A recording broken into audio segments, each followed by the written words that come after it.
स्वागत है आपका अपने YouTube channel SL magic tricks में। राधे राधे, जय श्री कृष्णा। आप सब कैसे हैं? आई होप आप सब अच्छे होंगे। तो फ्रेंड्स, आज हम करेंगे जो एचटेट और सीटेट के लिए एक थ्योरी को कंप्लीट करेंगे, वो रहेगी हमारी मोरल डेवलपमेंट थ्योरी। क्योंकि मैंने जितने भी प्रीवियस ईयर पेपर करवाए हैं, लगभग 10 या 12 प्रीवियस ईयर पेपर करवा दिए आपको एचटेट के। हम एचटेट से रिलेटेड ही ज़्यादा जो पेपर हैं मैं वो प्रीवियस ईयर करवा रही हूँ आपको। तो लेकिन ये जो टॉपिक है ये हर उसमें आता है, चाहे वो सीटेट हो, चाहे एचटेट हो या फिर रीट हो। तो इसको आज थ्योरी को हम कंप्लीट करते हैं और डिटेल में करते हैं। और इससे संबंधित मैंने कुछ सीटेट प्रीवियस ईयर में आए हुए क्वेश्चनों को भी लिया है। आपको वहाँ से देखकर अंदाजा हो जाएगा कि कैसे क्वेश्चन आ रहे हैं। तो चलिए आज इसको हम डिटेल में कवर करते हैं। लॉरेंस कोलबर्ग का नैतिक विकास का सिद्धांत कर देना। तो चलिए शुरू करते हैं। इसमें हम जो इसकी स्टेजेज हैं उनको डिटेल में पढ़ेंगे और इसकी जो आलोचना हुई है उसको भी देखेंगे और बाद में फिर कुछ एमसीक्यू करेंगे जो कि प्रीवियस ईयर रहेंगे, जो कि लॉरेंस कोलबर्ग से पूछे गए हैं। तो चलिए शुरू करते हैं। सबसे पहला है लॉरेंस कोलबर्ग का जो मोरल डेवलपमेंट की जो थ्योरी दी है, वो जो साइकोलॉजिस्ट रहेंगे लॉरेंस कोलबर्ग, वो अमेरिका के एक मनोवैज्ञानिक था। आपको ध्यान रखना है, कई बार इजी क्वेश्चन पूछ लिया जाता है। लॉरेंस कोलबर्ग का संबंध कहाँ से है? अमेरिका से रहेगा, जिन्होंने नैतिकता का सिद्धांत या नैतिक विकास का सिद्धांत दिया है। अब लॉरेंस कोलबर्ग ने ये नैतिक विकास का सिद्धांत, जो जीन प्याजे है जिसने मोरल डेवलपमेंट थ्योरी दी थी, उसने भी मोरल डेवलपमेंट थ्योरी दी है। उसी की जो मोरल डेवलपमेंट थ्योरी दी है उसने, उसी की थ्योरी से प्रभावित होकर इसने अपनी जो मोरल डेवलपमेंट थ्योरी है उसको दिया है। तो उसने उसके सिद्धांत की को थोड़ा सा अच्छे से मॉडिफाई करके उसने अपनी स्टेजेस दी हैं। तो अब एक बार देख लेते हैं। लॉरेंस कोलबर्ग ने 10 से 16 वर्ष के बच्चों से प्राप्त तथ्यों का विश्लेषण करके सिद्धांत प्रतिपादित किया है। और कोलबर्ग के अनुसार जब बालक को नैतिक संघर्षों का सामना करना पड़ता है तो उनकी तार्किकता अधिक महत्वपूर्ण होती है, ना कि उनकी अंतिम निर्णय। तो इसने जो लॉरेंस कोलबर्ग है उसने जो नैतिक दुविधाएं जो पेश की हैं बच्चों के सामने, 10 से 16 वर्ष के जो बच्चे हैं उनके सामने नैतिक दुविधाएं दी हैं और उन नैतिक दुविधाओं के आधार पर ही उन्होंने अपनी स्टेजेस दी हैं। कोलबर्ग ने धारणा बनाई है कि बालक अपनी विकास की अवस्थाओं में 3 स्तरों से गुजरकर अपनी नैतिक तार्किकता की योग्यताओं को विकसित कर पाते हैं। तो उसने यही बताया है कि ये 3 स्टेज होते हैं, 3 सत्र होते हैं। स्टेज इसने 6 दी हैं। तो 3 सत्रों से गुजर के जो बच्चा है वो नैतिक तार्किकता की योग्यताओं को विकसित करते हैं। तो सबसे पहले हमने बात की जो लॉरेंस कोलबर्ग ने मतलब कैसे अपनी थ्योरी दी है और 10 से 16 साल के बच्चों पर इन्होंने क्या किया था, अपना जो नैतिक दुविधाएं पेश की थी उनके सामने और उन्हीं के आधार पर उन्होंने अपने सिद्धांत दिया था। अब नैतिक जो दुविधाएं पेश की, इसमें सबसे पहले तो हमें यही पता होना चाहिए कि नैतिकता होती क्या है। इसने जो नैतिकता की जो थ्योरी दी है तो उसमें नैतिकता इसने किसको माना है? अब नैतिकता होती है वह गुण जिसमें हमें सही और गलत की पहचान होती है। बच्चा अपने सामाजिक परिवेश से नैतिकता और अनैतिकता को जानता है। जब बच्चा छोटा होता है तो उसको सही गलत की समझ नहीं होती। वह धीरे धीरे समाज से या अपने परिवार से, अपने पास पड़ोस से, अपने विद्यालय से क्या सीखता है? सही और गलत सीखता है, जिससे कि वह नैतिकता का पाठ पढ़ता है। तो यही है जो नैतिकता है, वह हमें सही गलत की पहचान करना ही क्या होता है? नैतिकता होता है। अब एक है मोरल डिलाइमा। तो इसको मोस्ट इंपॉर्टेंट रहेगा, ये कई बार पूछा गया है क्वेश्चन। नैतिक दुविधा होती क्या है? नैतिक दुविधा होती है, जो नैतिकता तो होती है सही गलत के बारे में जानना, लेकिन जो मोरल डिलाइमा होती है वो सही और गलत के बारे में डिसीजन ना ले पाने की स्थिति को ही हम क्या कहते हैं? नैतिक दुविधा कहते हैं। अब नैतिक दुविधा इसमें सबसे मोस्ट जो इंपॉर्टेंट एग्जाम्पल दिया जाता है, इसमें जो हिंज की जो चोरी की घटना है उसका दिया जाता है। अब हिंज दुविधा क्या है, इससे संबंधित एक स्टोरी है। अगर आपने नहीं पढ़ी है तो आज हम जल्दी जल्दी से कवर कर लेते हैं। इसमें एक व्यक्ति होता है जिसका नाम होता है हेंज। क्या होता है? जिसका नाम हेंज होता है। और उसकी मैं आपको वैसे बता देती हूँ। उसकी वाइफ होती है, उसकी वाइफ को एक गंभीर बीमारी होती है जिससे कि वो उसकी जो वाइफ है वो मरने वाली होती है। और वह सब उसका इलाज करा लेता है लेकिन उसको कुछ नहीं। फिर उसने किसी से उसे पता चलता है कि अभी अभी एक दवाई की खोज हुई जिससे उसकी पत्नी बच सकती है। और वह दवाई सिर्फ एक ही व्यक्ति के पास थी। और एक ही व्यक्ति के पास थी। उसने जो तुरंत अभी अभी उस दवाई को मतलब खोज की थी। वो साइंटिस्ट था जिसने उस दवाई की खोज की थी। फिलहाल ही उसके ऊपर उसका बहुत सारा खर्चा हुआ था, बहुत सारे पैसे लगे थे। वह उसके पास जाता है पैसे लेकर और बोलता है कि मुझे आप ये दवा दे दीजिए, लेकिन वो मना कर देता है। बोलता है कि मैं इतने कम पैसों में यह दवा आपको नहीं दे सकता। हेंज को बोलता है मैं इतने कम पैसों में आपको ये दवा नहीं दे सकता, क्योंकि इसमें मेरी बहुत ज़्यादा इन्वेस्टमेंट लगी है, मेरी बहुत सारी मेहनत लगी है। लेकिन हेंज बेचारा क्या करता, उसके पास इतने सारे पैसे नहीं थे। अगर उसने मना कर दिया तो वो उसके ऊपर दबाव भी नहीं डाल सकता। फिर वह सोचता है कि अब क्या किया जाए। फिर वो उसने उस टाइम पर उसको क्या वो दवा नहीं दी है। फिर वो दोबारा से रात में जाकर उस जो शॉपकीपर है, जो साइंटिस्ट था, उससे वो दवा चुरा लेता है।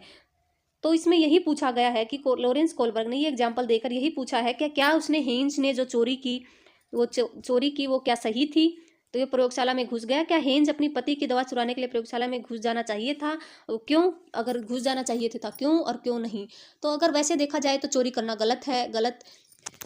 गलत है और उसमें पनिशमेंट मिलती है। तो लेकिन अगर उसकी स्थिति को देखा जाए तो वो सही भी है, क्योंकि उसकी पत्नी मरने वाली है, किसी की जान से ऊपर कुछ भी नहीं है। तो आप कमेंट बॉक्स में कमेंट करके बताइए कि क्या ये हेंज ने सही किया या गलत किया, और गलत किया तो क्यों किया।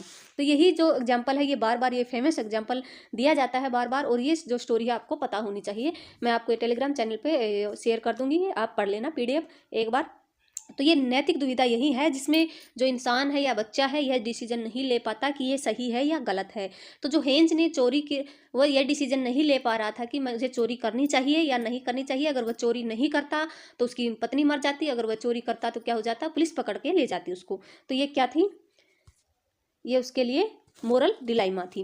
तो आई होप आपको क्लियर हो गया होगा जो मोरल डिलाइमा क्या होता है। तो हिंज अगर चोरी करेगा तो पुलिस पकड़ लेगी और नहीं करेगा तो उसकी बीवी मर जाएगी। और इसी में एक फेमस एग्जांपल भी दिया जाता है कि नाव में पत्नी और उसकी किसी भी व्यक्ति की एक पत्नी और माँ बैठी है, लेकिन नाव डूबने लगती है तो व्यक्ति किसको बचाए? सबसे पहले वो दोनों से बहुत प्यार करता है। तो इसमें भी जो व्यक्ति है वो दुविधा में फंस जाता है। तो इस तरह से अगर डिसीजन नहीं ले पाता है व्यक्ति तो वो क्या होते हैं, नैतिक दुविधा में होता है। आई होप ये दोनों चीज़ें क्लियर हो गई होंगी आपको, मोरलिटी और मोरल डिलाइमा। तो यहाँ से क्वेश्चन कई बार आते हैं, आप वैसे भी पूछ लिया जाता है। अब बात है नैतिक तर्कणा की, मोरल रीजनिंग। अब ये मोरल रीजनिंग के बारे में भी आपको पता होना चाहिए, यहाँ से भी क्वेश्चन बहुत बार आया है। अब ये मोरल रीजनिंग क्या होती है? सही और गलत के बारे में डिसीजन लेने में शामिल प्रक्रिया को नैतिक तर्कणा कहते हैं। सही और गलत में किसी को एक को चुनना। अगर हम सही और गलत में से किसी एक को चुन लेते हैं तो वो क्या हो जाती है, हमारी मोरल रीजनिंग हो जाती है। अपने तर्क लगाकर चुन लेते हैं कि मैंने ये इसको इसलिए यह चुना है। अब जैसे हेंज ने क्या किया, हेंज ने चोरी को चुना। चोरी को क्यों चुना? नहीं तो उसकी पत्नी मर जाती, पुलिस पकड़ के ले जाएगी तो कोई बात नहीं, उसको मुझे छोड़ देगी कुछ दिन बाद। तो इस तरह से उसने किसको चुना? उसने चोरी को चुना। तो इसलिए इसके लिए क्या थी, ये नैतिक तर्कणा थी। तो सही और गलत के बारे में डिसीजन लेने में शामिल प्रक्रिया को ही हम क्या कहते हैं, नैतिक तर्कणा कहते हैं। और इसमें सही गलत में से हमें एक चीज़ को चुनना होता है। लेकिन मोरल जो डिलाइमा मैंने बताया था उसमें हम सही गलत के कि उसमें दुविधा में फंस जाते हैं कि किसको चुने। लेकिन इसमें हम नैतिक तर्कणा में क्या ले लेते हैं, डिसीजन ले लेते हैं कि मैं यह करूँगा, यह सही रहेगा। तो ये थी जो 3 कंसेप्ट आपको इंपॉर्टेंट थे, ये मैंने आपको बता दिए। अब हम करते हैं जो नैतिक विकास की अवस्थाएं दी हैं लॉरेंस कोलबर्ग ने। सबसे पहले आपको पता होनी चाहिए कितनी अवस्थाएं दी हैं और कितनी जो स्तर हैं वो बताई हैं। लॉरेंस कोलबर्ग ने नैतिक विकास की कुल 6 अवस्थाओं का वर्णन किया है। इनमें से 2-2 अवस्थाओं को एक साथ रखकर उनके 3 सत्र बनाए हैं। ये 3 सत्र अगर लिखित है नीचे है। तो उसने 3 सत्र दिए हैं, आपको ध्यान रखना चाहिए, कई बार पूछ लिया जाता है। 3 सत्र दिए हैं और तीनों सत्रों की 2-2 स्टेज करके कितनी 6 स्टेजेस दी हैं। तो एक बार आप देख लीजिएगा, ये मैंने सभी को यहाँ पे लिख दिया। सबसे पहला जो स्टेज रहेगा, जो सत्र रहेगा, उसका नाम रहेगा प्री कन्वेंशनल लेवल। और ये प्री कन्वेंशनल लेवल रहेगा और इसमें 2 स्टेजेस दी हैं। फर्स्ट स्टेज है पनिशमेंट एंड ओबीडियंस ओरिएंटेशन। ये आपको इंग्लिश में ही याद रखनी है क्योंकि हिंदी में इनके अलग अलग नाम है, आप कंफ्यूज हो जाओगे। मैं आपको सलाह देती हूँ कि आप सभी जो CDP की जो टर्म्स हैं उनको इंग्लिश में याद करें तो बेहतर रहेगा। आप बिल्कुल क्वेश्चन की सही से कर पाओगे, नहीं तो आप हिंदी में याद करोगे तो आप दुविधा में फंस जाओगे। कभी कोई नाम दे देते हैं किसी टर्म का, इंग्लिश में अगर याद होगा तो इंग्लिश में सेम टू सेम नाम याद रहेगा। तो पनिशमेंट और ओबीडियंस ओरिएंटेशन, इसमें जो स्टेज रहती है, इसमें बच्चा ओबे रूल टू अवॉइड पनिशमेंट। इसमें जो बच्चा है वो क्या करता है, आज्ञा का पालन करता है पनिशमेंट से बचने के लिए। दूसरी स्टेज रहेगी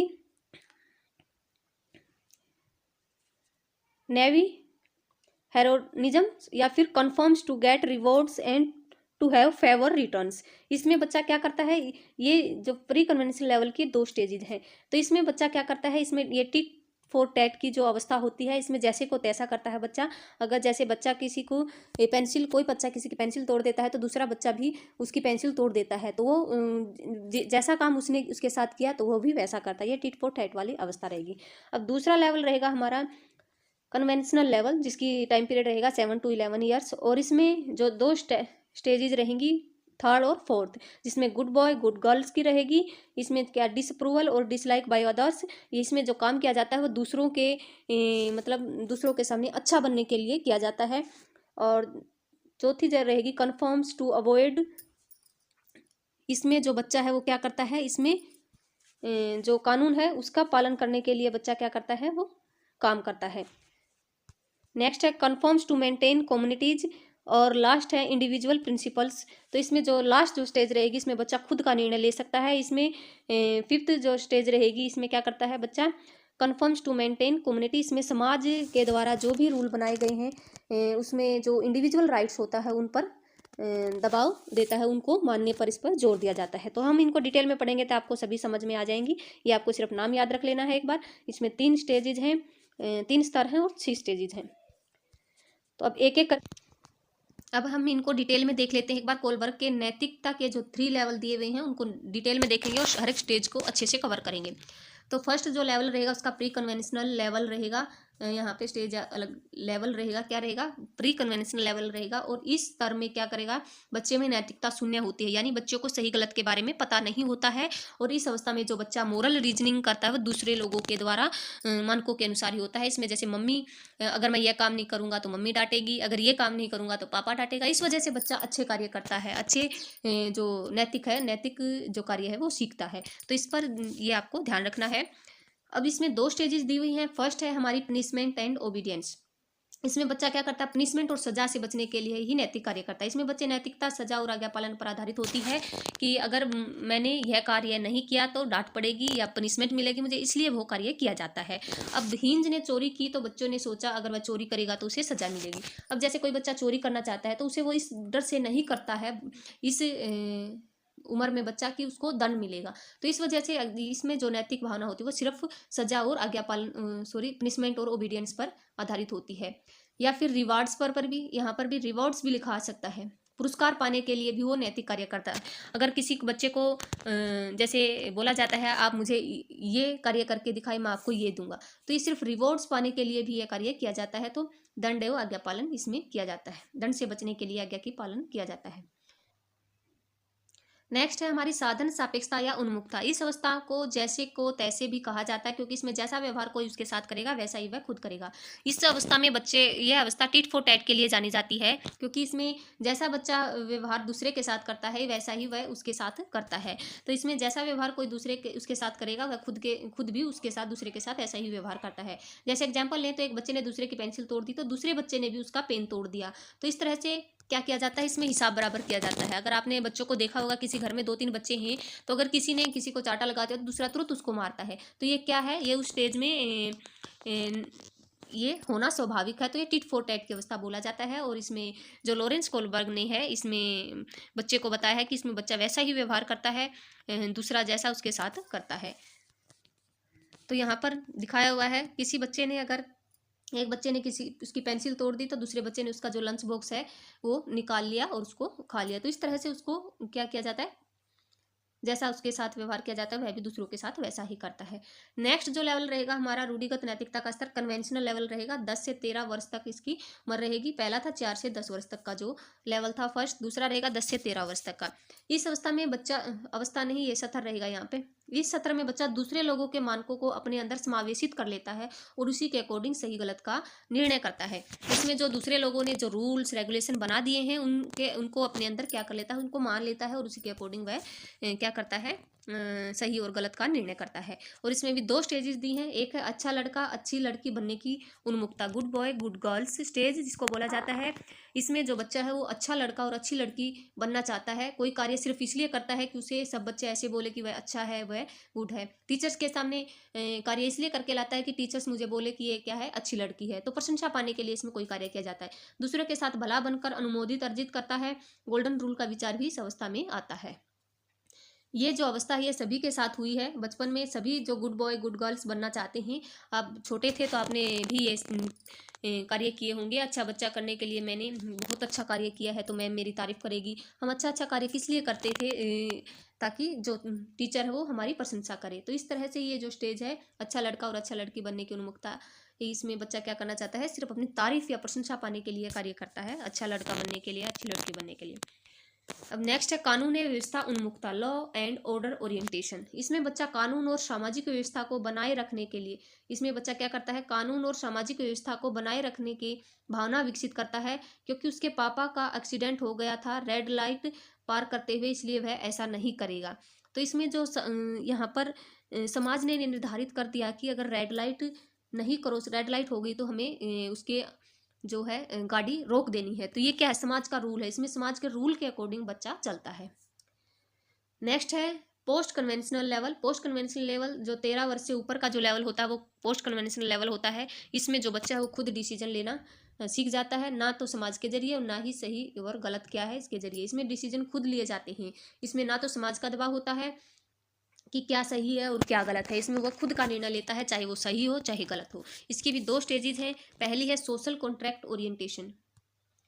फर्स्ट कौन से, सोशल कॉन्ट्रैक्ट ओरिएंटेशन। इसमें किशोर यह मानते हैं कि नियम भले लोगों के लिए भले के लिए हैं। अगर किसी नियम से किसी का नुकसान होता है तो ऐसे नियम को तोड़ देना चाहिए।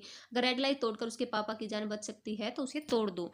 तो यहाँ पर इसका उल्टा एग्जाम्पल दिया हुआ है कि अगर रेड लाइट तोड़ने से किसी की जान बचती है तो हमें तोड़ देनी चाहिए। तो ये क्या है, ये बताया कि जो रूल है वो लोगों ने बनाए हैं और लोगों के भले के लिए बनाए हैं। अगर किसी को बहुत ज़्यादा नुकसान हो रहा है इस रूल से तो उस रूल को हम तोड़ सकते हैं। तो ये जो सोशल ओरिएंटेशन जो स्टेज है इसमें ये बताया गया है। अब नेक्स्ट है सार्वभौमिक नैतिक सिद्धांत उन्मुक्ता। इसमें क्या करता है, इसमें बच्चा अपने रूल खुद बनाता है। इसमें किशोर दूसरों के विचारों से नहीं बल्कि अपने खुद के मानकों के अनुसार व्यवहार करता है। इसमें किशोर दूसरों के फायदों के लिए अपनी जान पर भी खेल जाते हैं।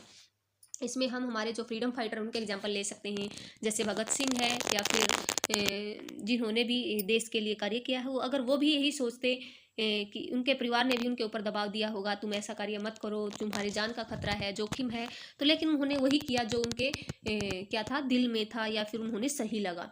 तो वो क्या रहेगा, वो रहेगा हमारा universal ethical principle orientation stage का एग्जाम्पल रहेगा। आई होप ये चीज़ें आपको क्लियर हो गई होंगी। ये थी हमारी लॉरेंस कोलबर्ग की थ्योरी। अगर आपको पसंद आई हो तो लाइक करें। अब इसमें जो आलोचना भी हुई है इसमें कोलबर्ग के सिद्धांत की, अब आलोचना में सबसे जब मोस्ट इंपॉर्टेंट पूछा जाता है कि इसकी आलोचना किसने की है। सिद्धांत की आलोचना की है कैरोल गिलिगन ने की थी और उन्होंने क्या तर्क दिया था कि कोलबर्ग ने अपने एक्सपेरिमेंट में महिलाओं को कम प्राथमिकता दी थी। तो इसमें जो सबसे ज़्यादा जो आलोचना इसकी इसीलिए हुई है, इस जो सिद्धांत है कि इसमें जेंडर बायस का जो निहित है, इसमें महिलाओं पर कम प्राथमिकता दी गई है। और क्या तर्क दिया, उन्होंने तर्क दिया है कि पुरुषों की नैतिकता का आधार न्याय जस्टिस है जबकि स्त्रियों की नैतिकता का आधार देखभाल है। तो इसमें जो तर्क दिए गए हैं वो यही है कि जो इसमें पुरुषों की नैतिकता का अधिकार जस्टिस के तौर पर लिया गया है, लेकिन जो स्त्रियों की नैतिकता का आधार सिर्फ देखभाल के तौर पर है। मेल और फीमेल की मोरल रीजनिंग में कल्चर्स के डिफरेंस को इंपोर्टेंस नहीं दी गई है। इसमें जो मोरल रीजनिंग है, नैतिक तर्कना है, उसमें जो कल्चर्स है उसके इंपोर्टेंस को क्या नहीं, उसकी इंपोर्टेंस नहीं दी गई। जैसे कि अगर कोई बच्चा गलत कार्य करता है तो उसके कल्चर्स को नहीं देखा गया है, लेकिन जो कल्चर्स है उसका मेन और रोल रहता है क्या करने में, मोरल जो नैतिक तर्कना होती है उसको करने में। तो इसमें कल्चर्स जो डिफरेंस है उसको भी ध्यान में नहीं रखा गया है। तो ये 3 तर्क इसके सिद्धांत की आलोचना में दिए गए हैं, ये भी आपको ध्यान रखने हैं। आप कुछ करते हैं हम MCQ इससे रिलेटेड जो कि प्रीवियस ईयर है। फर्स्ट क्वेश्चन रहेगा कि लॉरेंस कोलबर्ग के अनुसार नैतिक विकास के अच्छा लड़का अच्छी लड़की चरण में व्यक्तियों की क्या विशेषता होती है। अभी मैंने ऊपर बताया था आपको अच्छा लड़का अच्छी लड़की किस लिए बनना जाता है कि उसमें प्रशंसा या तारीफ पाने के लिए, दूसरों से प्रशंसा या तारीफ पाने के लिए इसमें क्या किया जाता है, अच्छा लड़का अच्छा लड़की बना जाता है। तो इसमें देखो नियमों को निश्चित और निरपेक्ष के रूप में देखना गलत है। दूसरों के द्वारा सम्मान प्राप्त करने की चाह वह करने की कोशिश करना जो दूसरों को खुश करे, बिल्कुल ये हो सकता है। आगे देखें, यह महसूस करना कि खुद के लिए कानून और नियमों को बनाए रखना उनका कर्तव्य है। ये नियम और कानून की बात अच्छा लड़का अच्छी लड़की स्टेज में की ही नहीं गई है। अमूर्त सार्वभौमिक सिद्धांतों में विश्वास करना जो कि सभी मानवता के लिए नहीं। तो इसमें जो बी हमारा राइट आंसर हो जाएगा। नेक्स्ट है निशा अपना गृह कार्य पूरा करना सुनिश्चित करती है ताकि गृह कार्य पूरा न होने के कारण अध्यापिका द्वारा शर्मिंदा किए जाने से बच सके। लॉरेंस कोलबर्ग के नैतिक विकास के सिद्धांत के अनुसार इस तरह का तर्क डैश चरण को दर्शाता है। तो इसमें जो क्या क्या करती है, जो निशा है वो शर्म से बचने के लिए कार्य करे। किस लिए, शर्म से बचने के लिए। तो किसी चीज़ से बचने के लिए कोई कार्य किया जाता है इसको म्यूचुअल ट्रांसफर बोला जाता है, या फिर इसको हम टिट फॉर टैट की अवस्था भी बोलते हैं कि किसी चीज़ से बचने के लिए वो कार्य किया जाता है। तो कौन से लेवल में आएगा, ये फर्स्ट लेवल में ही आ जाएगा हमारा प्री कन्वीनियंस लेवल में। 2 स्टेजेस दी हुई है, पहली पनिशमेंट एंड ओबीडियंस, दूसरी हमारी साधन सापेक्ष उन्मुक्ता जिसको बोला जाता है टिट फॉर टैट वाली। नेक्स्ट है उम्मीद है चॉकलेट नहीं खाता जो कि अपने पिता मेहमानों के लिए लाए हैं, यह सोचकर कि अगर वह पकड़ा गया तो क्या होगा। तो कोलबर्ग के सिद्धांत के अनुसार उम्मीद नैतिक विकास के किस चरण में है। तो इसमें चॉकलेट किस लिए नहीं खाई जा रही, सजा से बचने के लिए। किस लिए, सजा से बचने के लिए। पहली स्टेज में ही है सजा और आज्ञाकारिता, अभिविन्यास, पनिशमेंट और ओबीडियंस और रिटेंशन में बच्चा रहेगा। नेक्स्ट क्वेश्चन है, एक बच्चा तर्क देता है कि यदि कानून लोगों की जरूरतों को पूरा नहीं कर रही हैं तो उनकी आपसी सहमति और लोकतांत्रिक प्रक्रियाओं के माध्यम से बदला जा सकता है। यह बच्चा कोलंबर्ग के नैतिक विकास की कौन सी अवस्था में है? अब यहाँ पर बच्चा क्या कर रहा है कि कानून हम बदल सकते हैं, अगर क्या नहीं कर रहा है, लोगों की ज़रूरतों को पूरा नहीं कर रहा है। तो इसमें कौन सी स्टेज में रहेगा? कानून को बदलने की बात ना तो पहले लेवल में है ना दूसरे लेवल में। दूसरे लेवल में हम कानून को बदल नहीं सकते, दो स्टेज दी हुई है, हमें कानून को मानना है दूसरे लेवल में। तीसरे लेवल में कानून बदला जा सकता है, तो कौन सा रहेगा? Post conventional morality. और जो हेट्रोनोमस और जो ऑटोमेनस जो मोरलिटी हैं, ये जो अवस्थाएं रहेंगी, पियाजे की रहेंगी, आपको ध्यान रखनी चाहिए। इसमें जो बच्चा है दूसरों के द्वारा जो सिखाया जाता है, दूसरों के अकॉर्डिंग इसमें बच्चा व्यवहार करता है। और ऑटोनोमस मोरलिटी में बच्चे की खुद के नैतिक तर्क होते हैं, इसमें बच्चा खुद से अपने डिसीजन लेने लगता है। तो ये दोनों जो स्टेजेस दी हैं पियाजे की मोरल डेवलपमेंट की स्टेजेस रहेंगी, ये दो ही दी हैं उन्होंने। नेक्स्ट है, लॉरेंस कोलबर्ग ने नैतिक विकास के सिद्धांत के किस चरण पर बच्चों के नैतिक तर्क दंड से बचने हेतु आज्ञाकारी होने पर आधारित है? तो ये बिल्कुल इजी हो गया। दंड से बचने के लिए फर्स्ट स्टेज रहेगी और प्री कन्वेंशनल लेवल रहेगा। फर्स्ट ए हमारा आंसर हो जाएगा। तो नेक्स्ट है, लॉरेंस कोलबर्ग ने अपने सिद्धांत में नैतिक विकास के कितने चरण प्रतिपादित किए हैं? तो यहाँ पे चरण पूछा हुआ है, हाउ मैनी स्टेजेस, तो कितनी दी हुई है? 6 स्टेजेस दी हुई है। अगर लेवल पूछता तो कितने आ जाते? 3 आ जाते। कोलबर्ग के नैतिक विकास के किस चरण में व्यक्तियों का मानना है कि सामाजिक व्यवस्था को बनाए रखने के लिए निश्चित नियमों का पालन करना चाहिए? यहाँ पे निश्चित नियमों के पालन की बात की गई है, पालन बदलने की बात नहीं की। बदलते ही हम पोस्ट कन्वेंशनल लेवल में, लेकिन यहाँ पर सिर्फ पालन की बात की गई है। तो ये किस में आएगी? लॉ एंड ऑर्डर ओरिएंटेशन में। ऑप्शन नंबर 3 सही हो जाएगा हमारा।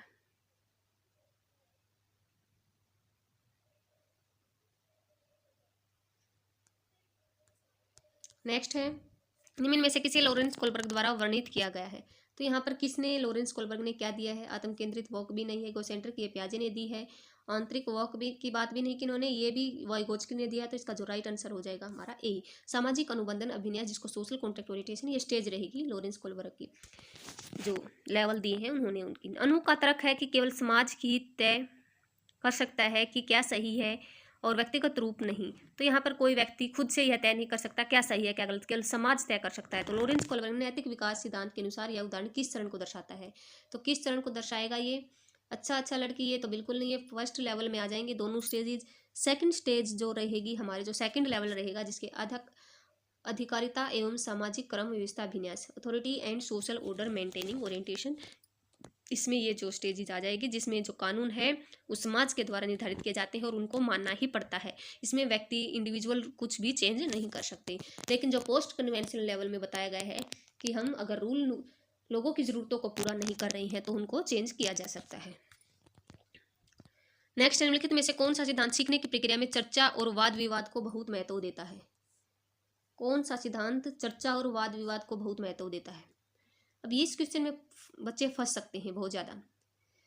वैसे देखा जाए तो इसमें दोनों स्टेजेज, दोनों जो लेवल है यहाँ पे दिया है, लॉरेंस कोलबर्ग का भी और जो लेव वाइकोत्स्की ने दिया सामाजिक सांस्कृतिक सिद्धांत, दोनों में ही वाद विवाद की बात है और सीखने की प्रक्रिया में चर्चा और वाद विवाद को इसमें महत्व दिया गया है। लेकिन यहाँ पर मोरल कहीं पर भी नहीं लिखा हुआ है। अगर मोरल नहीं लिखा गया हो तो आप लेव वाइकोत्स्की के साथ जाएंगे, और अगर मोरल की बात की गई है तो आप किसके साथ जाएंगे? लॉरेंस कोलबर्ग के साथ जाएंगे। तो इसमें जो राइट आंसर नॉर्मल पूछा गया है तो यहाँ पर हमारा राइट आंसर लेव वाइकोत्स्की का सामाजिक सांस्कृतिक सिद्धांत हो जाएगा। इसमें वाद विवाद को बहुत ज़्यादा महत्व दिया गया है और सीखने की प्रक्रिया में। नेक्स्ट है, लॉरेंस कोलबर्ग ने बच्चों एवं वयस्कों में नैतिक तर्क का मूल्यांकन के लिए किसका उपयोग किया है? तो लॉरेंस कोलबर्ग ने वयस्कों और बच्चों में नैतिक तर्क से बचने के लिए, जो मैंने ऊपर बताया था आपको, जो मोरल डिलाइमा है उनका प्रयोग किया था, नैतिक दुविधाओं का प्रयोग किया था। तो इन नैतिक दुविधाओं को हम क्या बोल सकते हैं? हाइपोथेटिकल सिचुएशन भी बोला जा सकता है, जिसे परिकल्पित स्थितियां भी बोला जा सकता है। तो इन सब का प्रयोग उसने नहीं किया था। तो ये थे हमारे कुछ क्वेश्चन, ये सभी प्रीवियस ईयर क्वेश्चन थे जो कि पूछे गए हैं। आप देख सकते हैं ऐसे ऐसे क्वेश्चन पूछे जा रहे हैं। अगर आपकी थ्योरी अच्छे से क्लियर है तो आप बिल्कुल इजीली जो क्वेश्चन है उसको निकाल सकते हैं। तो थैंक यू सो मच, मिलते हैं नेक्स्ट।